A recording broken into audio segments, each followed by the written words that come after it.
Hello guys. So welcome all of you in the platform of Getinity, and hopefully all of you are preparing for the all the upcoming interviews and the written exams. So guys, आप सभी के लिए good news आ चुकी है. That good news is from the EIL engineers India limited. Obviously आप इस सभी इस PSU का बहुत बेसब्री से इंतजार करते हैं. तो ये जो रिक्रूटमेंट ओपन हुआ है, तो रिक्रूटमेंट ओपन होने का सर ये टाइम तो है नहीं, बिकॉज EIL रिक्रूटमेंट तो गेट के थ्रू करता है.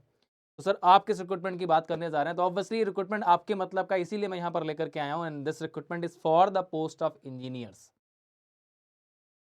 और ये रिक्रूटमेंट पूरा का पूरा जो आपके लिए EIL में ओपन किया है, ये है हमारे एक्सपीरियंस पर्सनल्स के लिए.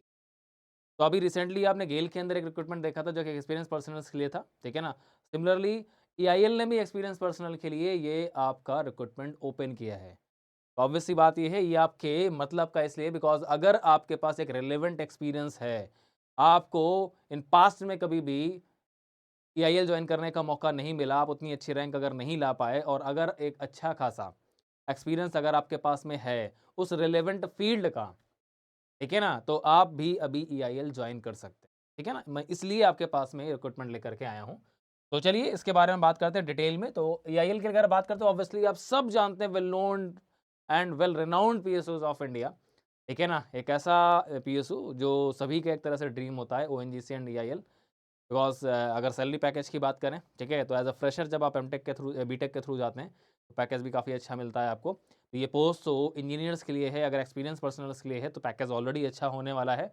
लेकिन किस फील्ड का एक्सपीरियंस चाहिए, कौन लोग अप्लाई कर सकते हैं, किन किन ब्रांचेस के लोग अप्लाई कर सकते हैं, वो एक ओवरव्यू जल्दी से मैं आपको बता देता हूँ. बिकॉज बहुत सारी पोस्ट यहाँ पर हैं, और एज पर योर एक्सपीरियंस आप रिलेवेंट पोस्ट के लिए अप्लाई कर सकते हैं. एज रिलेवेंट ब्रांच में आप अप्लाई कर सकते हैं, जिस ब्रांच से आप क्या करते हैं, खुद को अगर आप अप्लाई करते हैं तो, ठीक है. सो सबसे पहले हमारे पास यहाँ पर, जैसा कि आपको दिख रहा होगा, हमारे पास इंजीनियर की पोस्ट है, डिप्टी मैनेजर की पोस्ट है, मैनेजर की पोस्ट है, एंड हमारे पास में सीनियर मैनेजर की पोस्ट है, और हमारे पास में आपके पास असिस्टेंट जनरल मैनेजर की भी पोस्ट है, AGM की पोस्ट भी है यहाँ पर, ठीक है ना. मतलब टॉप लेवल तक की पोस्ट है आपके पास यहाँ पर.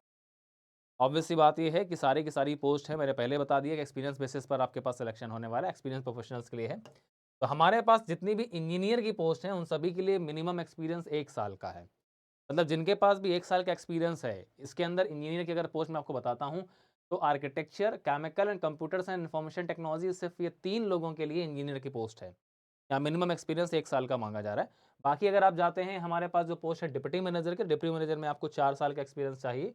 और हमारे पास साइबर सिक्योरिटी, या फिर अगर आप बात कर रहे हैं दूसरा हमारे पास, मतलब अलग अलग कोड के लिए एक्सपीरियंस वेरी भी कर रहा है, किसी में 3 साल भी है, किसी में 7 साल भी है, ठीक है. तो 4 साल तो हमारे पास मैक्सिमम पोस्ट के लिए 4 साल एक्सपीरियंस लिया गया. किसी किसी पोस्ट के लिए वहाँ पर 3 साल का एक्सपीरियंस भी है डिप्टी मैनेजर के लिए. एंड इसके बाद अगर बात कर रहा हूँ मैनेजर की पोस्ट के लिए, तो मैनेजर में हमारे पास डिफरेंट ब्रांचेज हैं.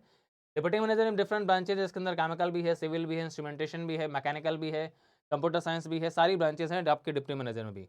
मैनेजर की पोस्ट की अगर मैं बात कर रहा हूँ, तो मैनेजर के अंदर भी civil, mechanical, electrical, instrumentation, communication, chemical, ठीक है ना, मेथलर्जी, इंस्ट्रूमेंटेशन एंड इलेक्ट्रॉनिक्स, ये सारी ब्रांचेस हमारे पास में, जहाँ पर कम से कम हमारे पास में आपको मैनेजर की पोस्ट के लिए कम से कम 8 साल का एक्सपीरियंस चाहिए, ठीक है ना. तो इस रिलेवेंट फील्ड में अगर आप 8 साल का एक्सपीरियंस लेकर के बैठे हैं, तो ऑब्वियसली ऐसे ही लोग जो है ना यहाँ तक पहुँचते हैं. तो आप इसके लिए भी अप्लाई कर सकते हैं. देन हमारे पास में है आपका सीनियर मैनेजर की पोस्ट, जिसके अंदर में सिर्फ केमिकल इंजीनियरिंग की ही पोस्ट हैं, और वहाँ पर 12 ईयर का एक्सपीरियंस चाहिए. ये आपको बताने का एक मेरा रीज़न ये भी होता है कि बहुत सारे लोग होते हैं जो दुनिया में, ये होता है ना कि यार मेरा कुछ नहीं हो पाया, तो उनको बताने के लिए है कि आपका कुछ नहीं, आपका बहुत कुछ हो सकता है, लेकिन अगर आप पर्टिकुलरली उस रिलेवेंट फील्ड में जुड़े रहे तो.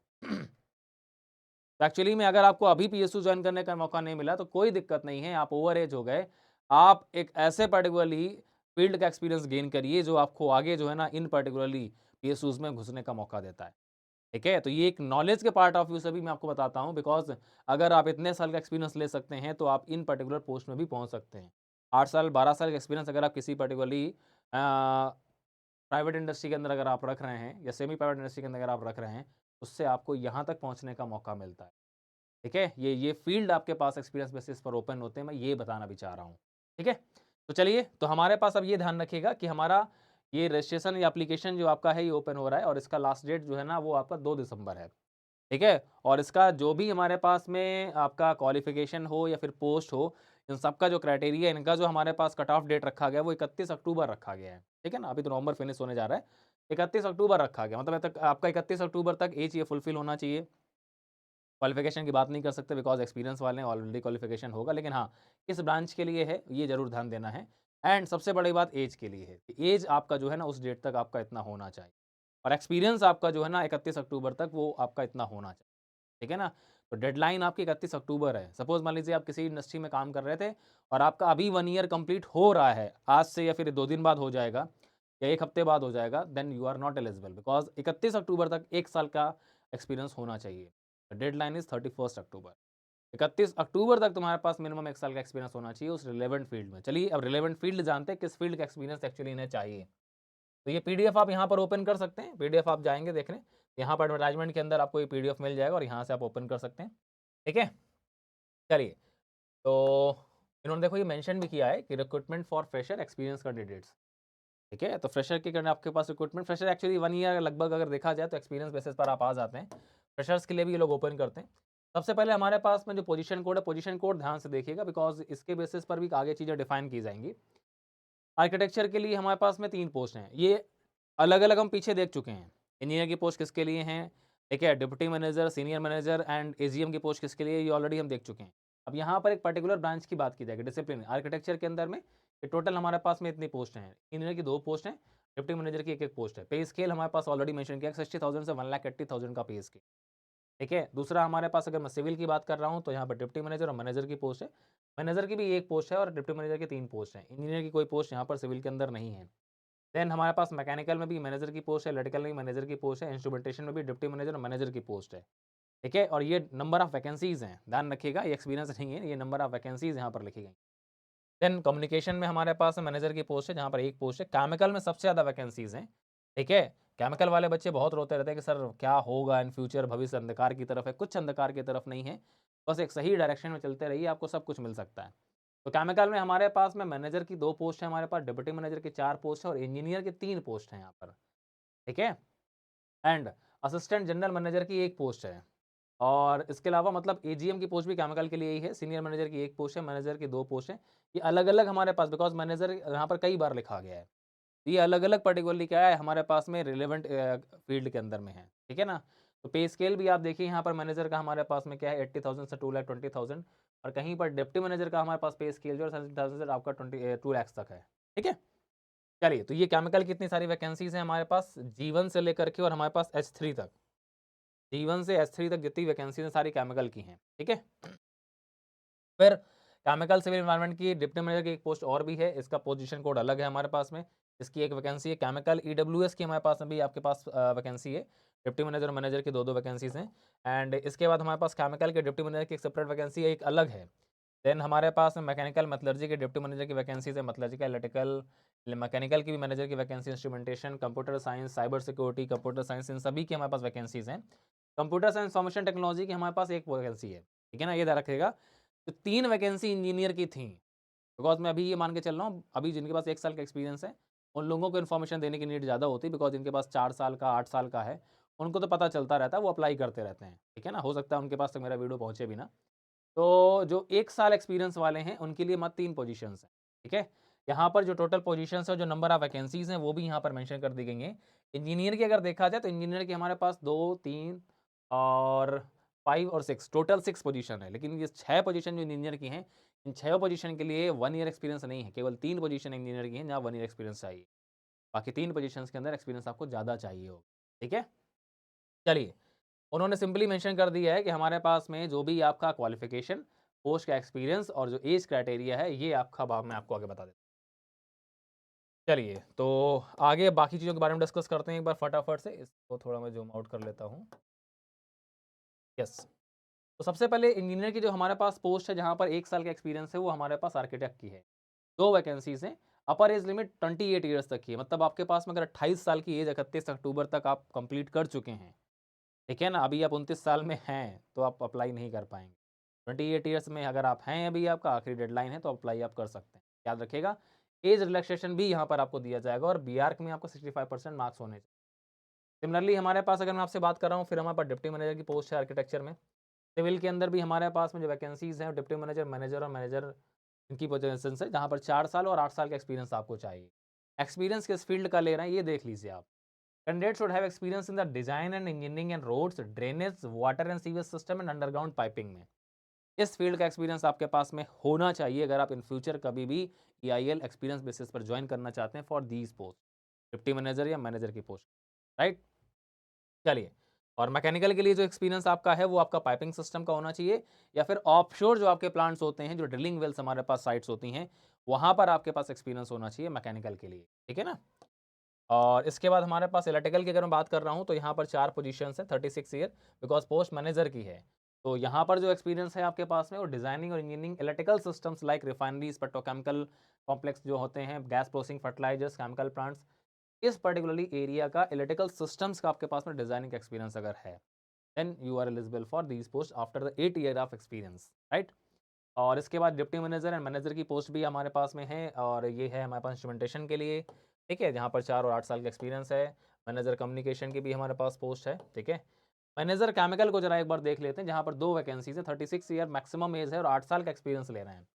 केमिकल वालों को सिंपली एक्सपीरियंस जब भी लेना है लाइफ में, अगर आप जाना चाहते हैं आगे, तो रिफाइनरी, पेट्रोकेमिकल या फिर गैस प्रोसेसिंग यूनिट्स या फर्टिलाइजर या केमिकल प्लांट्स। केमिकल प्लांट्स के अंदर 4 हमारे जो केमिकल प्लांट्स होते हैं, ठीक है ना, वो कोई भी हमारे पास केमिकल हो, चाहे वो ऑर्गेनिक हो या इनऑर्गेनिक हो, 4 केमिकल होना चाहिए, ठीक है ना। चाहे वहाँ एथाइलिन बन रहा हो, चाहे वहाँ ब्यूटीन बन रहा हो, चाहे वो बेंजीन कॉम्प्लेक्स हो, कोई भी हो, केमिकल प्लांट अगर आपका है, then you are eligible in future.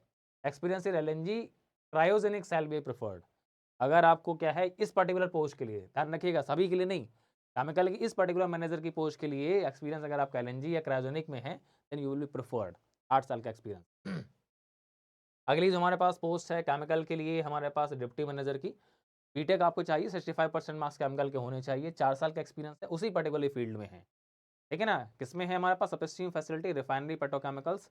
और सेम एक्सपीरियंस आपको चाहिए इंजीनियर की पोस्ट के लिए, इसके लिए हम लोग बात कर रहे थे केमिकल इंजीनियर, जिसकी हमारे पास में 3 वैकेंसीज, टोटल 3 वैकेंसीज हैं, जिसमें केवल 1 साल का एक्सपीरियंस है, 1 साल एक्सपीरियंस है और 3 नंबर ऑफ वैकेंसीज हैं EIL पहुंचने का मौका।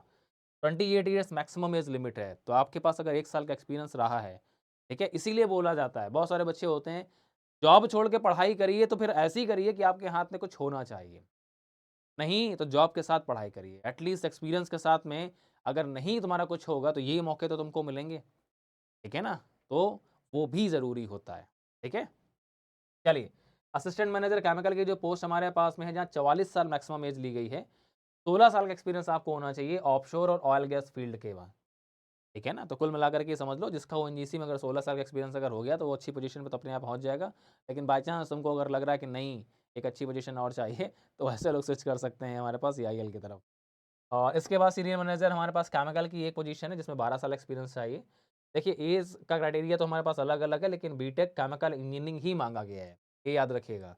केमिकल इंजीनियरिंग के अलावा कोई ब्रांच मेंशन नहीं है, तो अगर आपने बाई चांस कभी अगर बीटेक पेट्रोलियम पेट्रोकेमिकल से किया हुआ है, पॉलीमर, प्लास्टिक, पेंट, ऐसा अगर तो कुछ भी किया हुआ है, तो वो एलिजिबल नहीं होता है, बिकॉज बीटेक आपका जो है ना आपकी कोर ब्रांच में होना चाहिए, तभी आपको आगे जो है ना चांसेस मिलते हैं, ठीक है। तो ये चीज़ भी गौर से ध्यान से देखिए। चलिए, मैनेजर की जो पोस्ट देखिए केमिकल की एक निकली है, जो एक पोस्ट है, 36 साल बोल रहे हैं, 8 साल एक्सपीरियंस। एक्सपीरियंस प्री कमिश्निंग में चाहिए, मैंने बोला ना कि सबका रिलेवेंट एक्सपीरियंस अलग है, पोस्ट सबकी मैनेजर की दिखी हुई है, ठीक है। तो यहाँ पर चाहिए कमिश्निंग का, operation of hydrocarbon refinery petrochemical chemical onshore offshore upstream facilities, ठीक है। तो कमिश्निंग या प्री कमिश्निंग का जो कि एक्सपीरियंस आपके पास में वो चाहिए, बिकॉज इंडिया के अंदर EIL ही ऐसा है जिसमें एक्चुअली में प्रोसेस इंजीनियर्स की रोल होता है, ठीक है ना। होते तो सभी रिफाइनरीज के अंदर, सभी PSUs के अंदर है, लेकिन एक्चुअली में जो प्रोसेस डिजाइन, प्रोसेस इंजीनियर्स का रोल है, वो EIL के अंदर आपको मिलता है। चलिए, फिर हमारे पास सीनियर मैनेजर केमिकल की पोस्ट है, एक पोस्ट है, जहाँ पर आपके पास में 12 साल एक्सपीरियंस चाहिए, ठीक है। तो ये अलग अलग हमारे पास में एक्सपीरियंस यहाँ पर आपको मेंशन किया गया है। अब बात यहाँ पर जो आती है वो ये आती है मेनली, ये सभी आप देख सकते हैं, मेनली ये आती है कि सर एक्चुअली में पहले मैं बता चुका हूँ 31 अक्टूबर आपका डेडलाइन है, ठीक है ना। 31 अक्टूबर आपके पास में क्वालिफिकेशन भी होना चाहिए, एक्सपीरियंस भी होना चाहिए और एज क्राइटेरिया, तीनों फुलफिल होने चाहिए। CGP अगर आपका है तो 10 पॉइंटर स्केल में है, या फिर किस स्केल में है आपका, 9 के 8 7 6 5 4, उसके हिसाब से 65% के लिए ये कैटेगरी आपको होना चाहिए। अपर एज रिलैक्सेशन भी आपको यहाँ पर दिया जा रहा है, जिस आप कैटेगरी में आते हैं। पे स्केल यहाँ पर मेंशन किया गया कि एक्चुअली पे स्केल क्या है, जिस भी पोस्ट के लिए आप अप्लाई कर रहे हैं। ये याद रखिएगा कि आप किसी भी एक पोस्ट के लिए अप्लाई कर सकते हैं, मल्टीपल पोस्ट के लिए अप्लाई आप नहीं कर सकते हैं। आपके पास 1 साल का एक्सपीरियंस अगर है, तो आप 1 साल के एक्सपीरियंस के बेसिस पर, या आपके पास 4 साल एक्सपीरियंस अगर है, किसी एक पोस्ट के लिए अप्लाई करिएगा। मल्टीपल पोस्ट के लिए आप अप्लाई करेंगे, सबसे जो लास्ट आपका एप्लीकेशन फॉर्म होगा, वो एक्सेप्ट किया जाएगा, बाकी सारे रिजेक्ट हो जाएँगे। ठीक है? ये चीज़ इसमें मेंशन कर दी गई है पहले ही। और अपर एज रिलैक्सेशन आपको मिल रहा है 3 साल का, जैसे कि मिलता है हमारे पास में ओबीसी के लिए, 5 साल एससी-एसटी के लिए, फिजिकली चैलेंज 10 साल, और नॉन क्रीमी लेयर एससी-एसटी या फिजिकली चैलेंज वो जैसे मिलता है वैसे ही मिल रहा है। ठीक है? पीएचडी अगर आपने इंजीनियरिंग में की है, post graduate in engineering relevant to the post will be given relaxation in experience by 1 year where minimum requirement of qualification is BE BTech. जिनके पास सोचिए, जिनके पास पोस्ट ग्रेजुएशन जिनके पास एमटेक का डिग्री है, उनको दिया जा रहा है रिलैक्सेशन एक्सपीरियंस का 1 साल का। मतलब जिनके पास एमटेक का डिग्री है, वो लोग भी इसमें अप्लाई कर सकते हैं, 1 साल एक्सपीरियंस जहां मांगा जा रहा है। क्या बात है! जिनके पास बीटेक के साथ-साथ एमटेक का डिग्री है, वो लोग भी 1 साल का एक्सपीरियंस के लिए अप्लाई कर सकते हैं। उनको रिलैक्सेशन दिया जा रहा है। PhD in engineering relevant to the post will be given relaxation in experience by 3 year for the position with code. इनके पास पीएचडी है इंजीनियरिंग में, लाइक केमिकल इंजीनियरिंग में आपने पीएचडी कर रखा है, तो आपको 3 साल का एक्सपीरियंस में रिलैक्सेशन है। तो जिस पोस्ट में 3 साल का रिलैक्सेशन मांगा जा रहा है, वहाँ आप पीएचडी वाले अप्लाई कर सकते हैं। जिस पर्टिकुलर पोस्ट में 3 साल एक्सपीरियंस है, वहाँ पीएचडी के लोग अप्लाई कर सकते हैं। That's the point. तो एमटेक और पीएचडी के लोगों को भी यहाँ पर पहुँचने का मौका मिलता है। ये वीडियो मेरा देने का पर्पज़ ये था, ठीक है? और इसके साथ-साथ अगर आपका इंजीनियरिंग में पीएचडी है, will be given relaxation in experience by 4 years where minimum requirement of qualification is BE, BTech and BSc. ठीक है ना? जहाँ पर बीई, बीटेक माँगा गया, लाइक केमिकल इंजीनियरिंग के अंदर में आपको 5 साल रिलैक्सेशन मिल रहा है। बिकॉज़ केमिकल इंजीनियरिंग में सभी बीई और बीटेक माँगा गया है। आर्किटेक्ट के अंदर में आपको 4 साल मिलेगा। अगर आपका पीएचडी आर्किटेक्ट में है, तो आपको 4 ही साल रिलैक्सेशन मिलेगा। लेकिन अगर केमिकल इंजीनियरिंग, मैकेनिकल, जहाँ पर इंजीनियरिंग डिग्री माँगी गई है, उसमें अगर आपका पीएचडी है, तो वहाँ पर आपको 5 साल रिलैक्सेशन मिलेगा। ठीक है ना? ये याद रखें। पोजीशन कोड भी मेंशन कर दिया गया है। ये पोजीशन कोड मेंशन किया गया है, ये सभी के लिए एलिजिबल है। ठीक है? तो पोस्ट ग्रेजुएट वाला, एमटेक वाला सभी के लिए एलिजिबल है, और आपके पास पीएचडी अगर इंजीनियरिंग में है, तो 5 साल एक्सपीरियंस सभी के लिए एलिजिबल है। That's the main point of this recruitment. Criteria departmental candidates अगर कोई हैं जिन्होंने ईआईएल में जॉब कर रखी है, ठीक है ना? उनके लिए भी यहाँ पर क्राइटेरिया दिया गया है। तो अगर ऑलरेडी आप ईआईएल में जॉब कर रहे हैं, उसके बेसिस पर आप जो है ना क्या करना चाहते हैं, अगर आप अप्लाई करना चाहते हैं, तो आप यहाँ से कर सकते हैं। ठीक है ना?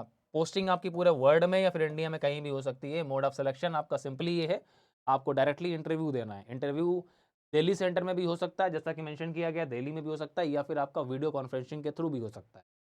इंटरव्यू कैसे भी आपका हो सकता है, ये याद रखिएगा। ठीक है ना? अप्लाई करने के लिए सिंपली आप इनकी वेबसाइट पर जाइए, जो आपको डॉक्यूमेंट्स चाहिए, वो डॉक्यूमेंट्स आप अपलोड करिए और अप्लाई कर सकते हैं। 2 दिसंबर में रात को 12 बजे के पहले आपको अप्लाई करना है, और 19 नवंबर से आपका क्या है, ये आपका ओपन हो चुका है। ठीक है? तो फटाफट जाइए और अप्लाई करना स्टार्ट करिए। ठीक है? और अगर आपको मौका मिलता है, तो उस मौके को कन्वर्ट करने का भी ट्राई। ठीक है? तो ये इन्फॉर्मेशन आपको दी गई थी। ठीक है? ईआईएल की तरफ से रिक्रूटमेंट का आई थिंक कोई फीस नहीं है। हाँ, ये याद रखिएगा कि आज जो लोग भी पीएसयूज़ में ऑलरेडी जॉब कर रहे हैं और उनको ईआईएल स्विच करने का मौका मिल रहा है, उन्होंने साफ मेंशन कर दिया है कि एनओसी आपको देना होगा at the time of interview. NOC अगर आप नहीं दे पाते हैं, क्योंकि यहाँ आप छुपा नहीं सकते हैं, एक्सपीरियंस आपको दिखाना पड़ेगा, और आपका पीएसयू अगर आपको एनओसी नहीं देता है, कोई फ़ायदा नहीं अप्लाई करने का। तो एनओसी अगर आप लेके जा सकते हैं during the time of interview, then definitely you can apply. जो लोग पीएसयूज़ में जॉब कर रहे हैं, गवर्नमेंट बॉडीज़ में जो जॉब कर रहे हैं, ठीक है ना? तो उनको एनओसी लेकर के जाना पड़ेगा, आप एक्सपीरियंस अगर शो करेंगे तो। इस चीज़ का खास करके ध्यान रखिएगा। चलिए, ये इन्फॉर्मेशन मैं आपको कन्वे कर रहा था ईआईएल की तरफ से, जो रिक्रूटमेंट आपको ओपन हुआ है एक्सपीरियंस प्रोफेशनल्स के लिए। उम्मीद है कि काफ़ी सारे लोगों को एक नई इन्फॉर्मेशन मिली होगी, इन फ्यूचर टारगेट्स मिले होंगे, किस तरह से आप इम्प्रूव कर सकते हैं खुद को और वहाँ तक पहुँच सकते हैं। तो फॉर्म अप्लाई करना स्टार्ट करिए। बाकी कोई भी कन्फ्यूज़न होता है, कोई भी आपको क्वेश्चन है, वीडियो कमेंट बॉक्स में कमेंट कर दीजिएगा। आपके पास में कमेंट के थ्रू जो है ना हम लोग आपको आंसर तो देंगे, और ऐसे बहुत सारे रिक्रूटमेंट्स आपके पास इन फ्यूचर भी हम आपको लेकर के आते रहेंगे। तो चैनल को सब्सक्राइब कर लीजिएगा अगर ना सब्सक्राइब किया हो। बाकी आपसे मिलते हैं एक नई इन्फॉर्मेशन के साथ एक नई वीडियो में, तब तक के लिए आप सभी को all the best. Thank you and take care.